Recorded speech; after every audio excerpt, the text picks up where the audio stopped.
dan menonton dongeng kisah Nabi Musa. Perhatikan, nonton dengan baik-baik, nanti pulangnya jawab pertanyaan dari Bunda Dede. Nah, lihat ya.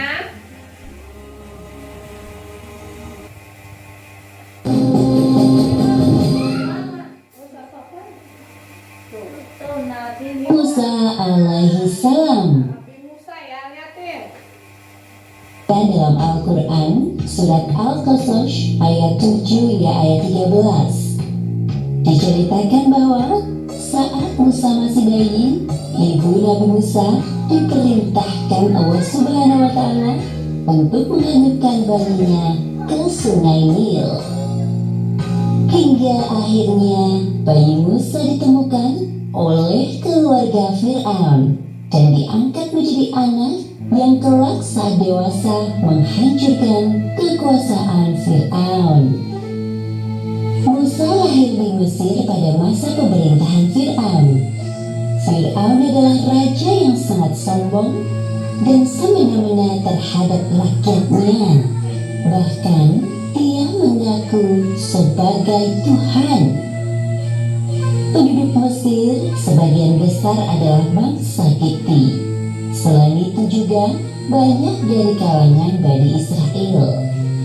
Bangsa Kipti menyembah berhala dan Fir'aun sebagai Tuhan mereka, serta mempercayai para peramal dan tukang sihir.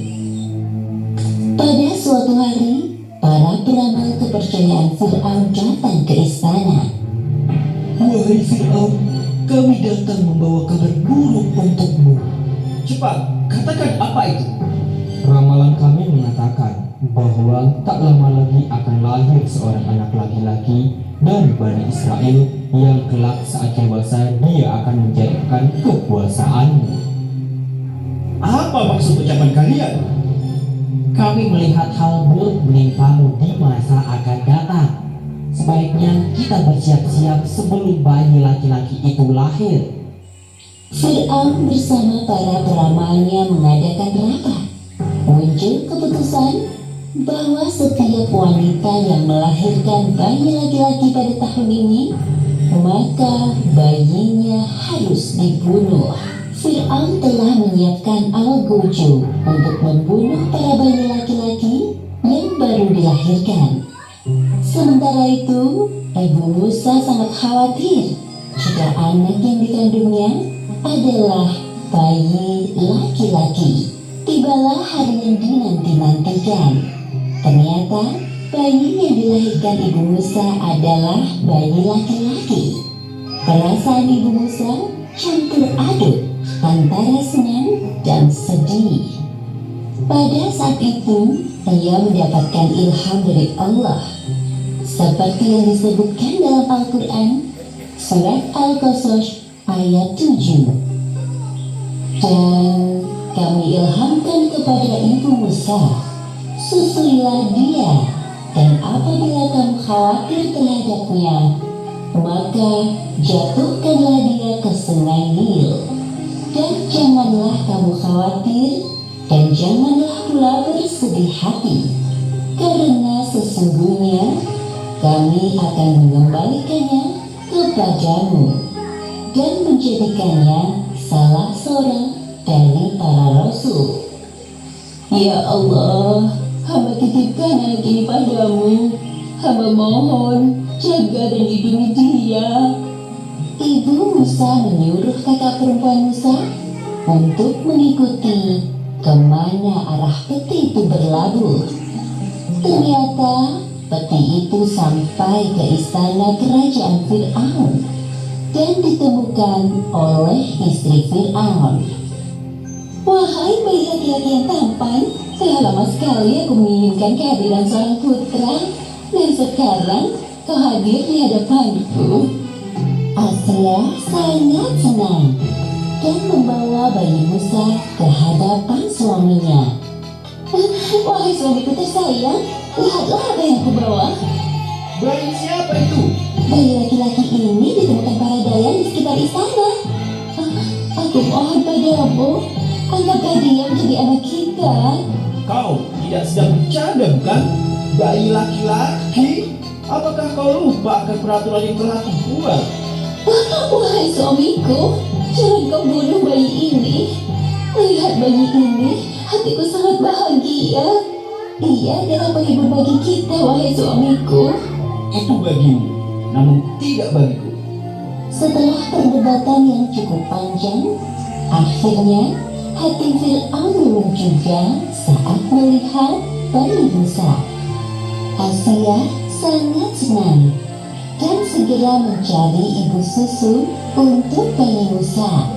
Wahai ratu, bayi ini tidak mau menyusu kepada ibu susu manapun. Sepertinya kami harus mencari ke pelosok negeri ini. Oh, baiklah kalau begitu, laporkanlah padaku jika kalian menemukan wanita itu. Katakan padanya, aku akan berikan hadiah yang sangat banyak. Mendengar kabar tersebut, kakak perempuan Musa menawarkan ibunya kepada dayang istana untuk menyusui bayi laki-laki itu. Ketika para dayang sampai di rumah ibu Musa, ternyata bayi laki-laki itu mau menyusu dengan lahap. Tidak ada yang tahu bahwa sebenarnya wanita ini adalah ibu kandung bayi laki-laki itu. Esoknya, ibu Musa pergi ke istana. Aku sangat berterima kasih kepadamu, wahai ibu. Terimalah segala pemberianku ini sebagai hadiah. Dan aku mohon padamu, tinggallah di istana ini selama masa menyusui Musa. Wahai ratu, maaf sekali, saya tidak bisa tinggal di istana ini karena ada keluarga yang membutuhkan saya di rumah. Jika diperbolehkan, biarkan bayi ini saya bawa sampai masa persusuan berakhir. Oh, baiklah kalau begitu, tidak ada pilihan lain. Ibu Musa meninggalkan istana bersama bayi Musa dengan perasaan bahagia. Seperti yang disebutkan dalam Al-Quran, surat Al-Qasas ayat 13. Maka kami kembalikan Musa kepada ibunya, supaya senang hatinya dan tidak berduka cita, dan supaya ia mengetahui bahwa janji Allah itu adalah benar. Tetapi kebanyakan manusia tidak mengetahuinya. Setelah masa menyusui Musa berakhir, ibu Musa menyerahkan Musa kecil ke tengah-tengah keluarga Fir'aun. Wahai suamiku, lihatlah Musa, lucu sekali dia. Tidakkah kau ingin menggendongnya? Bawa kemari anak itu. Fir'aun menggendong Musa kecil di pelukannya. Lalu Musa menarik jenggot Fir'aun sampai tercabut dan berdarah. Seketika itu Fir'aun melepaskan Musa dari pelukannya. Dasar anak nakal. Aku yakin anak ini yang akan menjatuhkan kekuasaanku kelak. Sabarlah wahai suamiku, dia hanya anak-anak. Wahai pengawal, siapkan pedang yang tajam. Besok akan aku bunuh anak ini. Asia berpikir bagaimana cara agar suaminya tidak jadi membunuh Musa.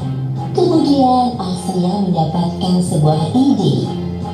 Wahai suamiku, sebelum kau bunuh Musa, biarkan aku buktikan kepadamu bahwa Musa hanya anak-anak yang suka bermain. Apa yang ingin kau buktikan? Tingkahnya hanya membuat kesal dan marah.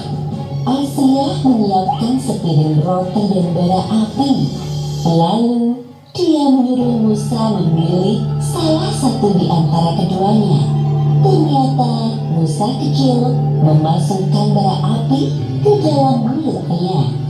Sontak Musa pun kepanasan dan lidahnya terbakar.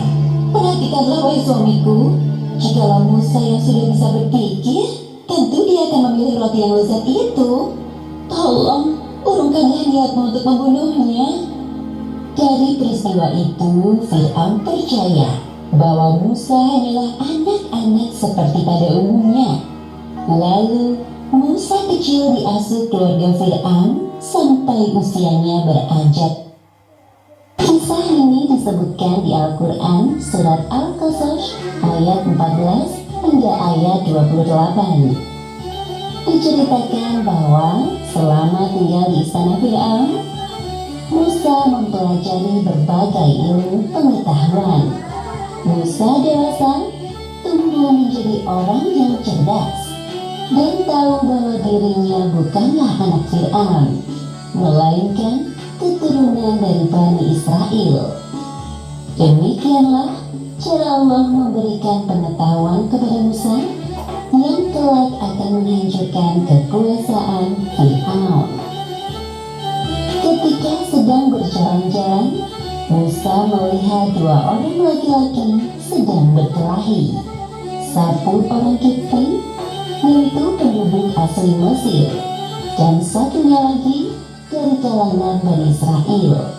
Musa pun mendekati mereka berdua.